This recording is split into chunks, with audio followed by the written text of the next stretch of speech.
Aquí estamos con el profesor Miguel Oser, nos acompaña en esta oportunidad en que vamos a hablar del Holocausto, precisamente por estar nosotros en este día que ha sido designado como Día Internacional del Holocausto, ¿no? Por las víctimas del Holocausto.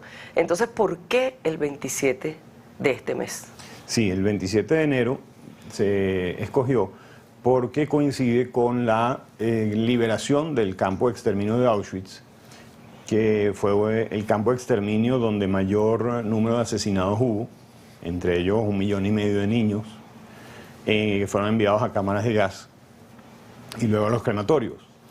Y en el año 2005, las Naciones Unidas, en una resolución, aprobaron que esta fecha es la que todos los países deben hacer o fomentar actividades para la recordación del Holocausto.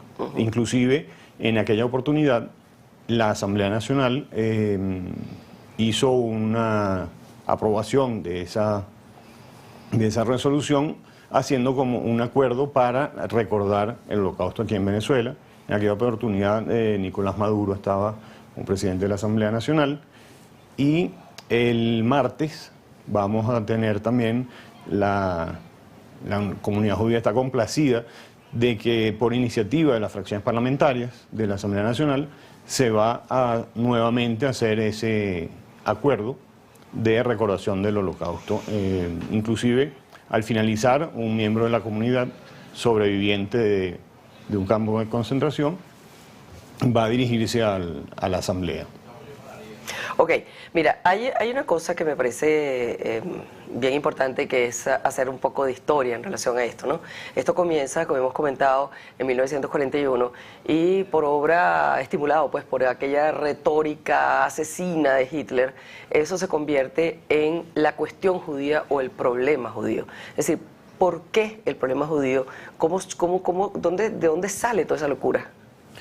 Bueno, después de tantos años todavía nosotros nos estamos preguntando, pero básicamente surge de la necesidad de aplicar la culpa de lo que estaba funcionando mal a un grupo de la sociedad, y de esta manera salir adelante. Se les quitaron las casas para dárselo a las otras personas, se decía que tenían las riquezas, que querían adueñarse del mundo, y es una serie de diferentes acepciones que vienen ocurriendo a lo largo de la historia. Eso no es un invento de los nazis, eso vino ya desde la misma Edad Media, en la cual estaba la Inquisición, la expulsión de los judíos de España, etcétera.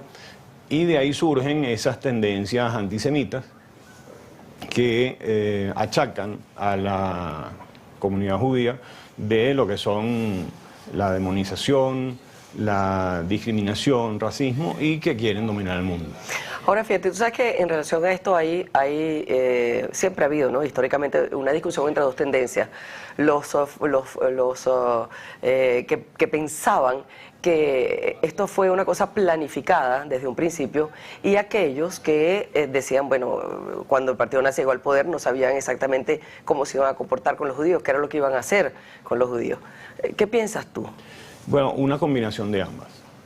Efectivamente, desde un inicio había una necesidad de eliminar al pueblo judío, y después había que ver cómo hacerlo en una forma eficiente. Por eso en el año 41 se hace la conferencia de Wannsee, en la que se define lo que sería la solución final de cómo exterminar a los judíos de Europa. Y lo que llama la atención es que en Praga, por ejemplo, hay una gran preservación de monumentos históricos, y es porque el mismo Hitler ordenó que todas las cosas que se vayan recolectando se llevaran a Praga para hacer el museo de una sociedad extinta. Imagínate. O sea que con todo se quería preservar la existencia misma del pueblo judío. Claro. Ahora fíjate, tú sabes que una de las cuestiones que caracteriza pues este genocidio de otros en la historia, estos asesinatos masivos, son dos cuestiones básicamente, que eso yo creo que coinciden los historiadores, en la ideología nazi y en ese componente mítico de la raza aria. ¿Tú podrías comentarnos esto? Sí, lo que planteaban los nazis dentro de su ideología es que los arios eran puros y las demás razas querían manchar esa raza aria, contaminarla, y por eso se referían a los judíos como escoria, cucarachas, que querían manchar esa sangre pura, pues. pura, y por eso surgen inclusive lo que se llamaron las leyes de la sangre. Hubo un decreto nacional que decía, clasificaba que si era el hijo con una persona no judía, hasta qué nivel de consanguinidad podía manchar a la raza aria. Y de esa forma teníamos lo que eran los gitanos, los romani. Los judíos eran una subraza. O sea que sí hay una tendencia en ese sentido. ¿En qué consistían básicamente las políticas genocidas? Bueno, como dice también, eso lo diferencia de otros genocidios. No era únicamente agarrar a la persona y matarla. Era necesario despojarla de sus pertenencias, cortarle las barbas, que significaba una gran humillación. Se les quitaba el nombre mediante la colocación de un número. Sí. Se les sometía a hambruna y después es que se les mataba. Quiere decir que había además un componente morboso en el camino, claro, que llevaba a esa solución. Sabes que hay gente que, bueno, no tengo que decirte porque eso se ha sabido y ha sido escándalo, de que haya gente que todavía se atreva a negar que esto, que es historia y que hay tantas pruebas, haya existido. ¿Qué crees tú que es decir, independientemente que hay una intencionalidad política allí, ¿no? ¿Qué crees tú que ha faltado por hacer para que sobre todo nuestras generaciones jóvenes, entiendan lo que fue esa página terrible de la historia de la humanidad y colaboren para que no se repita? Bueno, yo diría que lo fundamental es identificarse. O sea, pensar, un día de estos me puede pasar a mí. ¿Y qué voy a querer yo del resto del mundo? ¿Cómo quiero yo que actúe el resto del mundo cuando eso me pase a mí?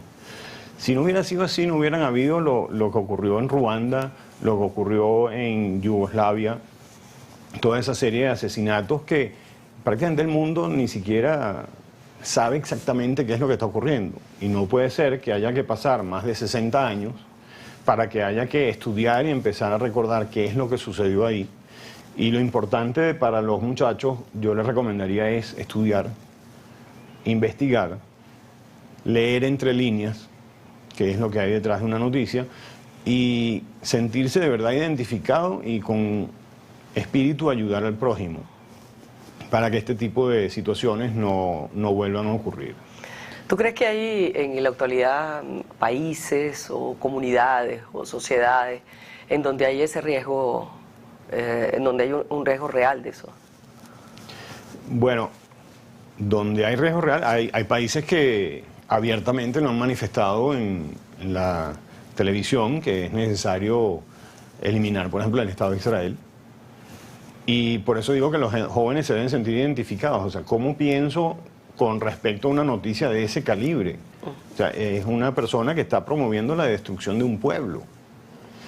Y cuando hacías referencia hace un ratico sobre las personas que dudan de la existencia del Holocausto y que no haya sido de esa magnitud, yo no sé, yo aquí traigo una...